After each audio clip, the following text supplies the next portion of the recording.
Peuple de Dieu, bonsoir ou bonjour, selon l'heure à laquelle vous allez écouter cette vidéo, cet enregistrement.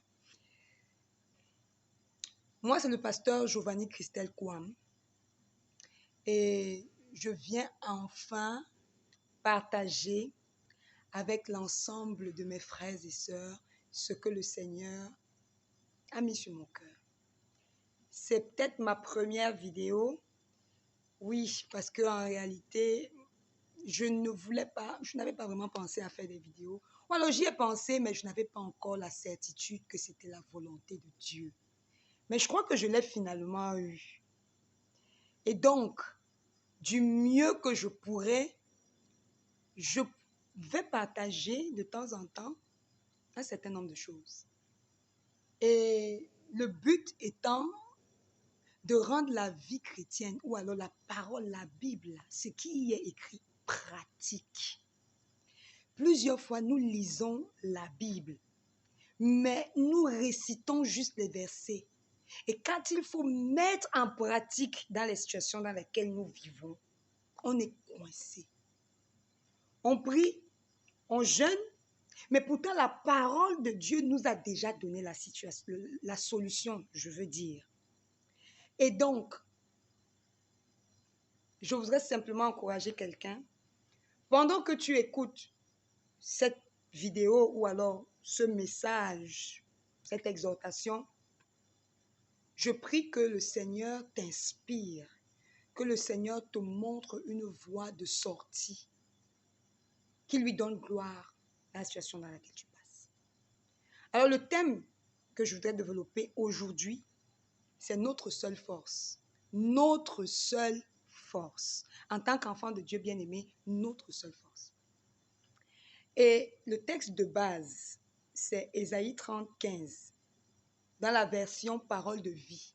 Oui, cette version est importante pour moi ce soir, parce que ce verset, plusieurs fois le Seigneur me l'a donné. Face à plusieurs circonstances, pendant que je prie, le Seigneur me dit, Ésaïe 30, 15. Et quand je lis, c'est dans le calme et la confiance à l'Éternel que réside votre force. Et voilà, dans 8 secondes. Tu peux prendre 8 secondes et tu lis Ésaïe 30, 15, tu vas voir ce que ça dit. Mais ce soir, je veux lire dans Parole de vie. Écoutez, bien-aimés, je vais lire. Il est écrit, « Voici la parole du Seigneur, le Dieu saint d'Israël. Vous serez sauvés seulement en vous tournant vers moi et en restant calme. Votre seule force, c'est de rester tranquille et de mettre votre confiance en moi. En moi. Mais vous ne voulez pas. Tchaï, mais vous ne voulez pas. Voici la partie du verset la plus dangereuse. Mais vous ne voulez pas. Je sais que toi qui m'écoutes ce soir, tu fais face à plusieurs difficultés.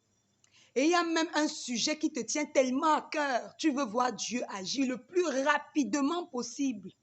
Bien aimé, moi je dis merci à Dieu pour cette situation dans ta vie.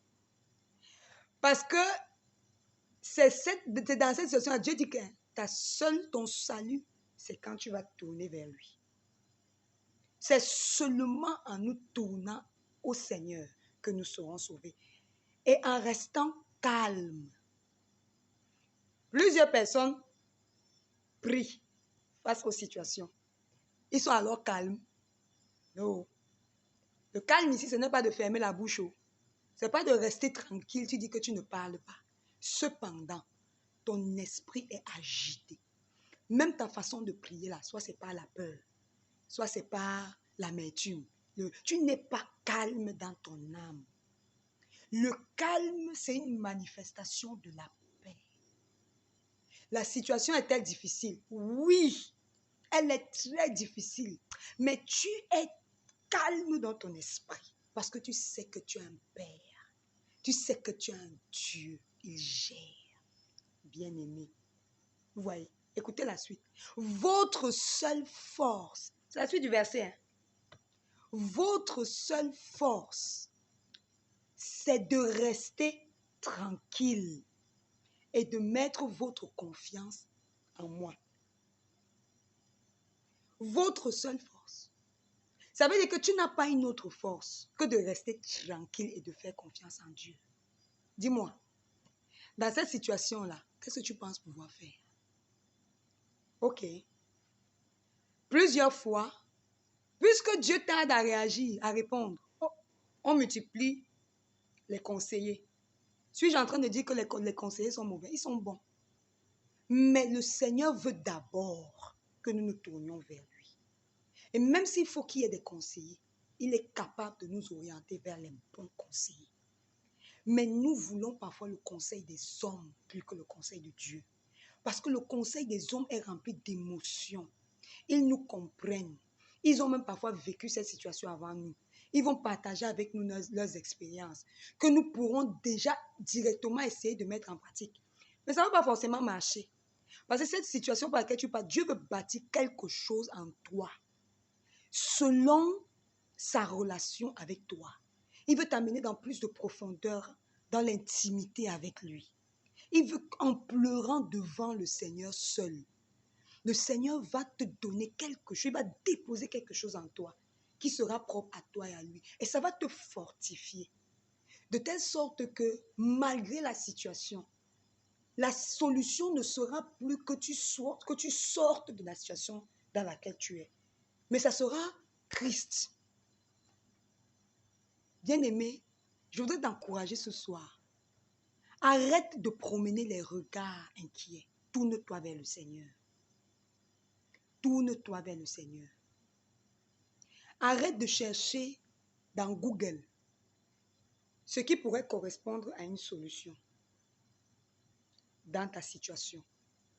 Arrête de multiplier le bavardage avec les gens. Tu racontes tes problèmes à tout le monde. Parce que tu espères que quelqu'un va te donner la bonne solution. Ou alors tu cherches beaucoup de partenaires de prière. La personne que Dieu attend d'abord dans le lieu secret, c'est toi. Prends du temps devant le Seigneur et crie à lui. S'il y a quelqu'un devant qui tu dois pleurer, pleure au Seigneur. Et sois calme. Le calme ici, c'est une manifestation de la paix que Christ seul donne et que le monde ne peut pas comprendre. La paix qui surpasse toute intelligence, justement parce que c'est la paix, même au milieu des troubles. Il est écrit dans Ésaïe 54, verset 10, que quand même les montagnes chanceleraient, les collines s'ébranleraient, mon amour pour toi ne chancellera pas. Et mon alliance de paix pour toi ne s'ébranlera pas, dit l'Éternel. Ça veut dire que les montagnes peuvent chanceler, les collines même s'ébranler. Mais Dieu dit, son alliance de paix pour toi ne s'ébranlera pas. Bien-aimé, il dit ensuite, notre vraie force, c'est de rester tranquille. Tchaï, rester tranquille et de faire confiance en Dieu. Par quelle situation passes-tu? Reste tranquille. Fais confiance en Dieu. Reste tranquille. Arrête de t'agiter. Si tu n'arrives pas à rester tranquille, je veux te demander, je veux te supplier ce soir. Dis Seigneur, s'il te plaît, aide-moi, apprends-moi à rester tranquille et à te faire confiance.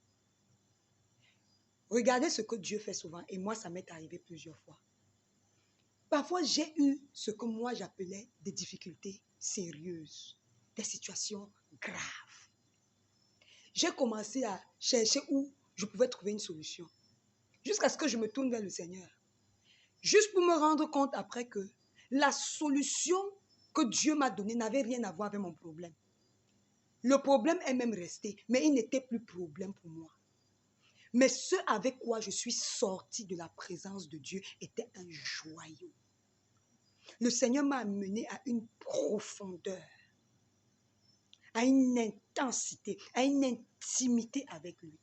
Que finalement, cette chose qui, ma foi, était un problème terrible, n'avait même pas changé, mais je ne voyais plus ça vraiment comme un problème. Au contraire, je rendais grâce à Dieu pour cette situation. Parce que n'eût été elle, je ne serais jamais venue au Seigneur avec autant de soupirs.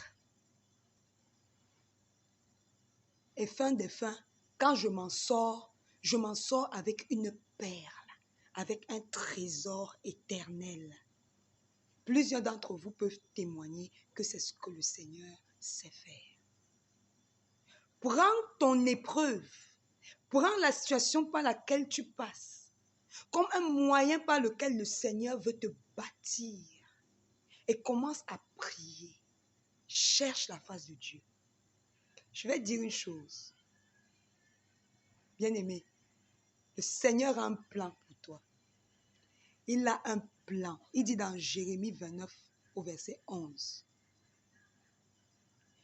Laissez-moi lire. Car je connais les projets que j'ai formés sur vous, dit l'Éternel. Projets de paix et non de malheur, afin de vous donner un avenir et de l'espérance. Dis-moi, tu penses quelle situation surprend Dieu dans ta vie? Aucune. S'il permet que tu passes par une situation, c'est qu'il sait ce qu'il veut arracher même de ta vie. Il veut même t'émonder. Il veut même te briser. Peut-être l'orgueil est installé dans ta vie. Dieu veut enlever l'orgueil de ta vie. Dieu veut même parfois bâtir le courage en toi. Dieu veut même te dépouiller de la peur. Tu es quelqu'un de peureux. Dieu veut enlever la peur, bien-aimé. Alors tu passes par une situation, tu dis, qui viendra me sauver? Le Seigneur laisse parce qu'il attend que tu viennes à lui. Et quand tu vas arriver au-devant de lui, vous allez commencer à traiter la chose telle qu'il veut. Et tu t'en sortiras avec sa solution, pas la tienne. Et elle te satisfera. Bien-aimé, si la solution de Dieu n'est pas ta solution, le Seigneur saura renouveler ton intelligence. Il saura te faire accepter ce qu'il est en train de faire dans ta vie. Et tu vas l'accepter avec joie. Il va te donner la paix. À la fin, quand tu t'en sortiras, il n'y aura peut-être plus. Ou alors, tu n'auras peut-être pas ce que tu voulais. Mais ce que tu auras eu sera tellement grand que tu vas rendre grâce à Dieu. Vous savez, tournons-nous vers le Seigneur. Ta seule force est de rester tranquille. Arrête de t'agiter, ça ne va rien donner. Même Jésus a dit, ne craignez rien. Ne vous inquiétez de rien, parce que de toutes les façons, tu ne peux rien changer. Tu ne peux pas compter tes cheveux. Tu ne peux pas ajouter un seul jour à ta vie. Alors, quand tu t'agites, ça te sert à quoi? Ça ne te sert à rien. Ce soir, je te propose quelque chose. Reste calme. Tranquillise-toi. Tourne-toi vers le Seigneur et fais-lui confiance. Chaque fois que ça chauffe, chaque fois que la chair a mal, va t'enfermer, parle à ton Dieu, prie, confie-lui la situation. Laisse les gens tranquilles, n'expose plus ta vie aux gens, ne parle plus de tes problèmes, laisse. Dieu gère. Alléluia. Je vais finir en te disant ceci. Apprenons à nous réjouir des situations difficiles par lesquelles nous passons. Moi particulièrement, j'ai constaté. D'abord, les situations difficiles s'enchaînent. Moi, je ne connais pas pour vous, mais en ce qui me concerne, ça s'enchaîne. Et je me suis rendu compte, à l'issue de chaque situation difficile, je m'en sors tellement bénie, tellement épanouie. J'apprends de nouvelles choses. Je rencontre Dieu dans une nouvelle dimension. Je vois de Dieu ce que je ne pouvais même pas imaginer en mettant en pratique ce verset.